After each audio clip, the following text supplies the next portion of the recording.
कहानी बहादुर शाह जफर।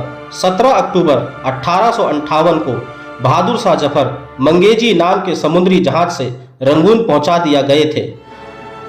शाही खानदान के 35 लोग उस जहाज में सवार थे। कैप्टन नेल्सन डेविस रंगून का इंचार्ज था। उसने बादशाह और उसके लोगों को बंदरगाह पर रिसीव किया और दुनिया की तीसरी सबसे बड़ी हुकूमत के बादशाह को लेकर अपने घर पहुंचा।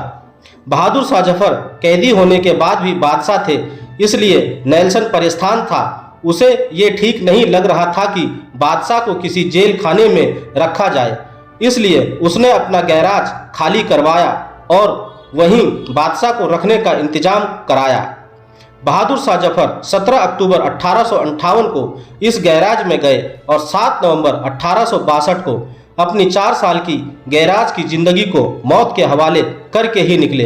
बहादुर शाह जफर अपनी मशहूर गजल इसी गैराज में लिखा था।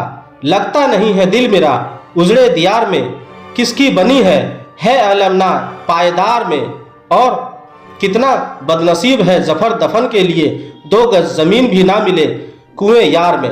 7 नवंबर 1862 को बादशाह की खादमा परेशानी की हालत में नेल्सन के दरवाजे पर दस्तक देती है। बर्मी खादिम आने की वजह पूछता है। खादमा बताती है बादशाह अपनी जिंदगी के आखिरी सांस गिन रहा है, गैराज की खिड़की खोलने की फरमाइश लेकर आई है। बर्मी खादिम जवाब में कहता है, अभी साहब कुत्ते को कंघी कर रहे हैं, मैं उन्हें डिस्टर्ब नहीं कर सकता। खादमा जोर जोर से रोने लगती है। आवाज सुनकर नेल्सन बाहर आता है। खादमा की फरमाइश सुनकर वह गैराज पहुंचता है। बादशाह के आखिरी आरामगाह में बदबू फैली हुई थी और मौत की खामोशी थी। बादशाह का आधा कंबल जमीन पर और आधा बिस्तर पर, नंगा सर तकिए पर था, लेकिन गर्दन लुढ़की हुई थी। आंख को बाहर को थे और सूखे होंठ पर मक्खी भिनभिना रही थी। नेल्सन ने जिंदगी में हजारों चेहरे देखे थे, लेकिन इतनी बेचारगी किसी के चेहरे पर नहीं देखी थी।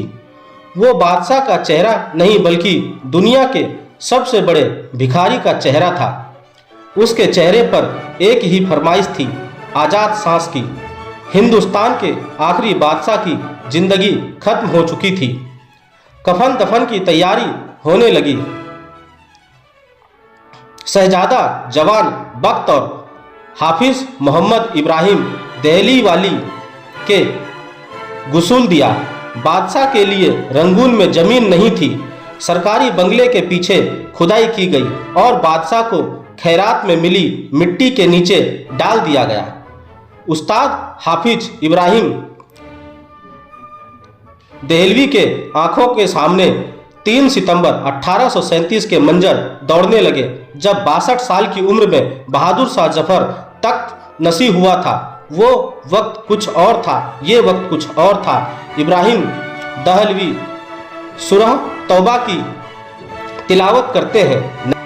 नेल्सन कब्र को आखिरी सलामी पेश करता है और एक सूरज गुबुर हो जाता है। दोस्तों, आपको मेरी यह कहानी कैसी लगी आप मुझे मेरे कमेंट्स बॉक्स में जाकर मुझे बता सकते हैं, और अगर आप मेरे चैनल पर नए हैं तो मेरे चैनल को सब्सक्राइब करें।